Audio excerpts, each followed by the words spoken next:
Hey, what is up everyone? Hope you're all doing well thus far. My name is Capt Giorgio, and today I wanted to talk to you about the latest update that Affinity just dropped, version 1.9, which brought a lot of features into their programs. But today I wanted to show you my top 5 favorite features of this new update. Alright, so let's get to it. So one of the best new features in Affinity 1.9 is that now you're able to create text on paths. So let me show you how you do that by going down here into the ellipse tool, or you can press the U as a shortcut key. Notice how you have a bunch of other shapes in which you can take from, but in this example I'm going to take the ellipse tool. So very easily going to draw a circle, hold down the shift key, and instead of going all over the place, it will instead constrict it so that it scales up proportionally. Okay, wasn't happy with that. I'm going to go back to my move tool. Alright, and then go down to my text tool. Now you'll notice that when the A turns into a T, you know that this text is going to be built upon this path. So when you click on it, you have now created a text on a path. And just like any other text layer, you're able to manipulate its size, its font size, etc. Okay, now that I've created my text around the paths, I still want to be able to manipulate, the look of it. So if you want to change the look of it, just double click on the path and you're going to open up these two arrows. So with these two arrows, you're going to be forming your positioning of the text. Okay, I am now finished with my text on my composition. So let's say I like that. That's good. You can also create your own paths. So if you go down into the node tool, hold the left click and go into the pen tool. Here you're able to customize the way you want your path to look like. Anyway, and you can use the node tool to adjust these curves.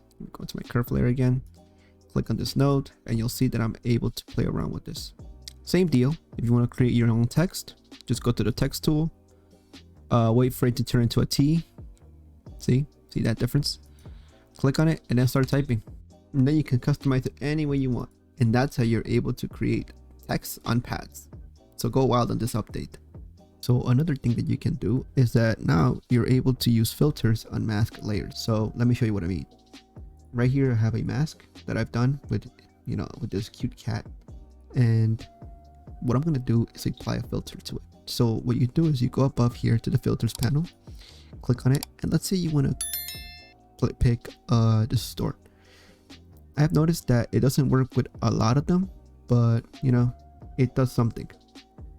But right now I chose ripple, and you'll see that as I'm playing with it, it's affecting the way the mask appears. Notice that when I apply it, it's destructive, right? So you can go back and edit it, but you still have the ability to mask. So you'll see now that whatever I did with the ripple will leave this effect. If I were to apply the same filter again, filter, you'll see that if I increase the intensity, it's gonna affect what I've already masked plus the new selection. So that's something to keep in mind when using filters on mask layers. I have also tried it on adjustment layers. So if we go to the layers panel and click on new adjustment, you can't tell that much, but let's try simple brightness and contrast. Okay, so pretty much when you go into the adjustment layers, I've been experimenting with some of the filters, and you don't seem to get like a lot of options with this stuff yet. But I've noticed that things like adding noise works. So if we zoom in into the photograph here, you'll see that yes, you can add some noise, monochromatic or not. It's very subtle. This is before, this is after with the noise, but that's still something that it's still a cool function, especially with what you can do with the masks. So I mean, at least for now, being able to add filters to your mask layers and adjustment layers seems to really open up a variety of options for you to get creative with. It says here that you can also use it on live filters and spare channels. But yeah, that's what I want to show you. So one of my new favorite features of this Affinity update as well is that now you're able to create pattern layers. Let's say you have this cat here in the middle, right? You have your subject. What you can do is go to layer, new pattern layer. And here's gonna ask you how the width and the height of your pattern layer. So I'm just gonna go with the standard. and I'm gonna hide my cat here. And pretty much everything that's inside this little box is going to be your pattern. So I'm gonna get the brush tool, get any from a brush, and see how the little box is still there. Yeah, so I'm just gonna create a basic pattern. Cool, let's say I'm happy with that. I'll go back to my move tool. There it is. And you can also adjust like the size and stuff of your layer. You can transform it. So that's pretty cool. So, but I'm gonna keep it like that. If you want to go back and edit it again, just double click on the pattern layer.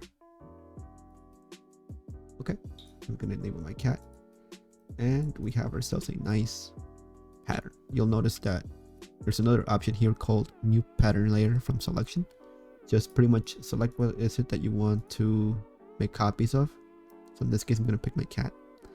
Go to layer, new pattern layer from selection, and bam, same thing. Manipulate it here. You want everything inside this box is going to be what's going to be edited. So let's say I want to add some little horns or something to my cat. So yeah, you'll see that whatever I do in this box here, it's going to affect everything else around it. And there you go. That's the pattern layers. So one cool feature that has come to Affinity 1.9 is that now the Liquify tool has become a live filter layer. So what that means is that you're able to have a non-constructive workflow so that edit it back and adjust it as you go. So let me show you what I mean. So what I'm going to do first is go into the layers panel and then go into the new live filter, distort, liquify. Once you apply this live filter, it's going to bring you into the Liquify persona. And then here on the right, you're going to have all your options for, or your settings to adjust your Liquify options, right? So I'm going to play around with this for a moment.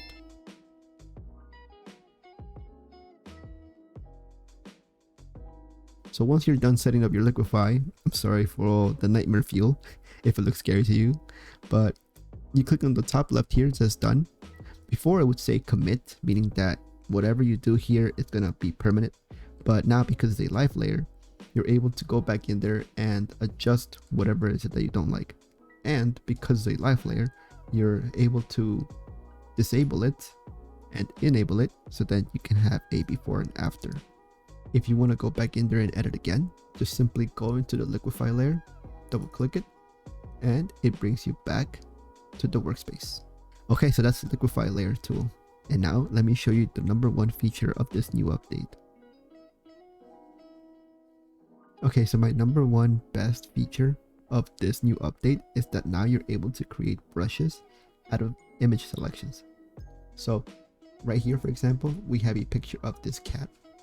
So what I want to do first is click here on the 3 little dots in the top right corner and click on create new category. You can also rename the brushes to name by going up here, by going back up here again and then clicking on rename category, and then here's where you get to rename your brush categories. Well, I'm going to call this cats.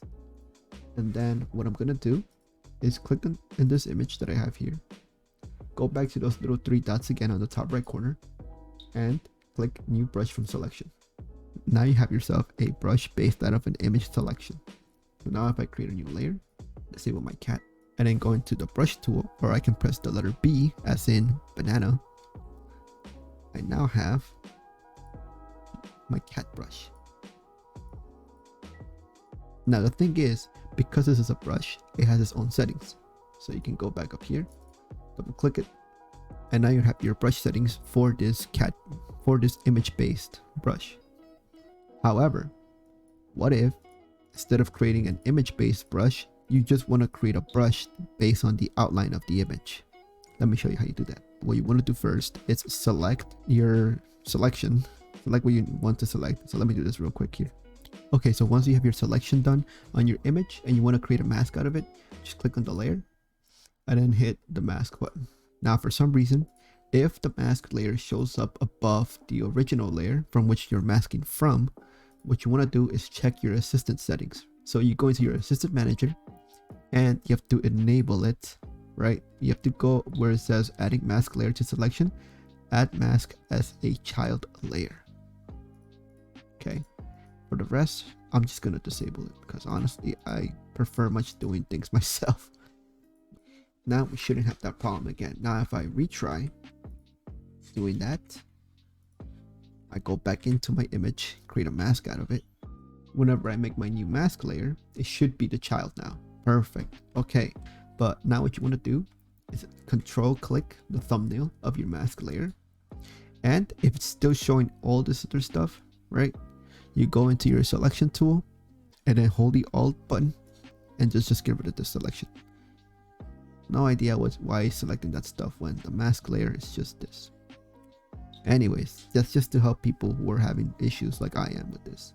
And you go back to these 3 buttons and create a new brush from selection. Now you're gonna have yourself the outline. So if I hide my layer here, get away, and I want to make a mask out of this blue layer, this fill layer I can go into my brush panel, go to my brush tool, I press the B button, and now if I make my fill black, you're able to make brushes out of the outline of your image selection. And you can also change its color. So if I go make a new layer, change the fill to red, you'll see that now I have the fill as red. Alright, so that pretty much wraps up all the features that I wanted to cover with you today on the Affinity 1.9 update.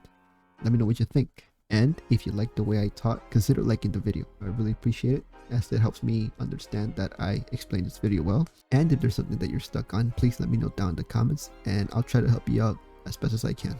So I hope you found it helpful.